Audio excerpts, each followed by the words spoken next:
I'm James, Devin's helping me out, and today we are going over one of the most important aspects of French boxing and savate, which is low kicking.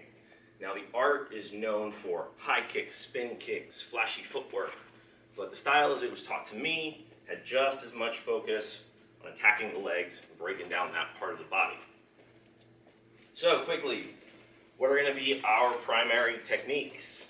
I have each of my fouettes on the inside and the outside. I can throw the lead to the top of the leg. I can throw my rear kick to the inside of the back leg and my lead to the outside of the back leg. I really want to work all of those targets if possible from the other side. Again, that's inside, outside, top of the leg, inside on the rear leg, and then the outside of the rear leg as well. That's just kind of an overview of your fouette targets. When it comes to the chasse kicks, I'm aiming just above the knee. Again, for my chasse italien, just above the knee. So I'm coming from a longer distance with my rear leg. Again, targeting just above that knee. Our next kicks are as follows. I have my coup de pied.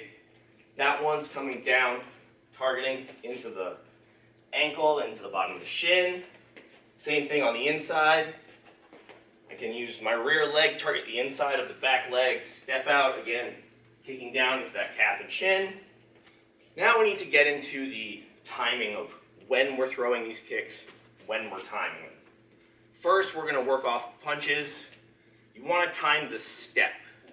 It's not so much the punch you want to focus on, so much as it is when that foot sits down, the weight's on it, and you can fire off that kick. So from the top, we'll say Devin's firing the double jab, catch first, step back, fire off that kick on the second. And again, it's timing the step, so I'm catching, kicking. I'm catching, kicking. Now that's for the rear leg to the outside. On the inside, targeting that, again, about mid-thigh. This inside kick is more to off balance, does less damage. It's really about breaking the stance and creating openings. So again, I catch. That time I'm more sinking back, pulling my head away. I'm dropping that level. So I'm catching, kicking. And as long as I'm pivoting properly and sinking into my stance, it's going to move my head far enough away so he's not going to be able to reach me with those punches. Now on that same note, I apply my chasse italien or my oblique kick in a very similar way. Again, I catch. I want to adjust that distance, but now as he sets that foot, I'm chambering high, and dropping that kick in. Remember, this kick doesn't come up. It doesn't come straight, it comes down at an angle. So once he sets that weight on that foot, you want to catch the jab, fire off that chasse italien, dig right into the top of the leg. So catching, kicking. Catching, kicking. Catch, time the step, and land that kick. Again, with our training partners in sparring, you want to place that kick as much as possible. You really don't want to dig that in hard. Same thing with those chasse bas. Make sure you are timing them correctly and placing them with precision and control. Now that's just off the double jab. You can also time it off the cross very simply. So there's less steps this time. So I want to catch, parry and kick. Or I want to catch, step offline, and kick. I can catch, parry, kick the inside of the leg. I can catch, parry, kick the outside of the leg. So first one, catching, parrying, tagging the inside of the leg. Again, going more for breaking balance than for damage. I'm stepping off on my right kick. That one is more about really digging into the leg. When I zone, kick the inside of the rear. That is a great target. It is almost never conditioned. You can land a few on that inside rear. People are not used to it. It's going to rack up really quick.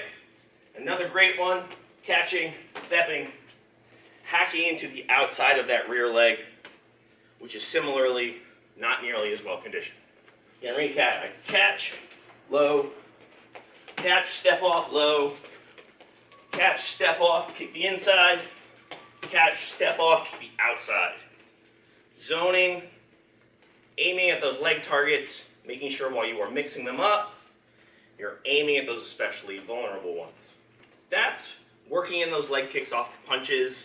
Make sure you train them more freely. Do a round where you just have your partner boxing you.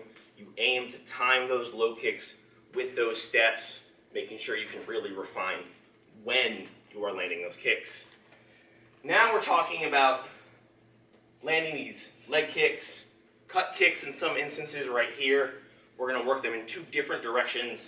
It's going to be our standard cut kick coming from the inside, and then I'm going to show you a variation that I'm a really big fan of, which works in a slightly different cover and ride with instead a kick to the outside of the leg. So this works off either the midline fouette or my high line. It doesn't matter which one's thrown. This counter is the same. If he goes midline, I can just ride it, tag the inside of that leg. That's my first one. The next one, I'm riding the kick. Instead, I'm kicking the outside of the leg. This one I really like because the knee naturally hinges when you kick it from the inside.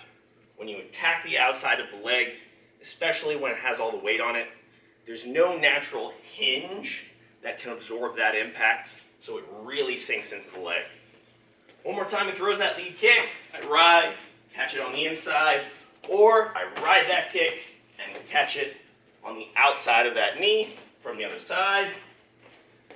Again, lead leg, I ride it, kick underneath, or I ride it, kick to the outside.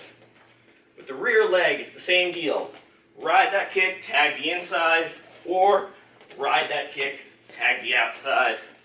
Targeting that leg while it's straightened out, can't naturally hinge, and there's nothing to really absorb the impact. Now our next example is very similar.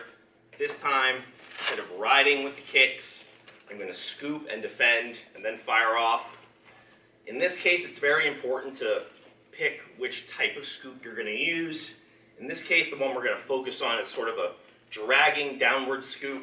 It's not one that goes completely horizontal. It comes on a nice tight downward diagonal.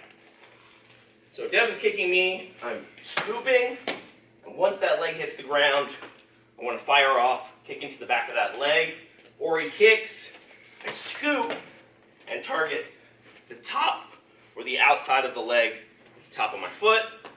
From the other side, again, it's all about timing. As that foot lands, I want to hit. Same thing on the other one. As that foot lands, I want to hit, making sure I'm really getting a good solid target, and I'm not just kicking the glute, kicking the lower back. I want to be accurate and careful in my shots. So I'm scooping, kicking, or other side, scooping, kicking. Off the rear leg, it's the same thing. I scoop, but this time I'm kicking lead leg into the back, and I scoop, and I'm throwing rear leg into the front. That's a couple of ways as far as either riding out with a kick or scooping and defending and then following up. Now the next one we're going to go over is kind of a two-part attack. It focuses on first breaking the balance and pulling your opponent out of their stance and then capitalizing on the moments that come afterward. So there's a lot of different options for me as far as my entry goes. We'll say I'm just going to really simply jab, cross, hook. I'm then going to sweep the inside foot, and while his stance is broken, the moment that foot hits the ground, I hack into the leg. Do the same thing from the other side. I can 1, 2, step with my hook, sweep, and chop down on the leg. That way, the stance is broken, they're trying to recover, and in their instinct to pull that leg back down, you time that return and kick that leg. So again, entry can be whatever, step across, sweep, kick. From the rear side, 1, 2, kick, sweep, kick. have my entry, time that sweep, follow up with the low kick, or again from the other side, I kick it from the rear, and once that lands, boom, I drop hard into the top of that leg. In any case, that's a handful of ways you can work those low kicks. Use these angles, focus on the timing of when you're landing those kicks. That way you can really maximize the damage done. But that's only some of them. If you want more, you're going to have to stick around. So, if you have questions, comments, please leave them down below. Thank you so much for watching. Please like, share, and subscribe, and I will see you next time.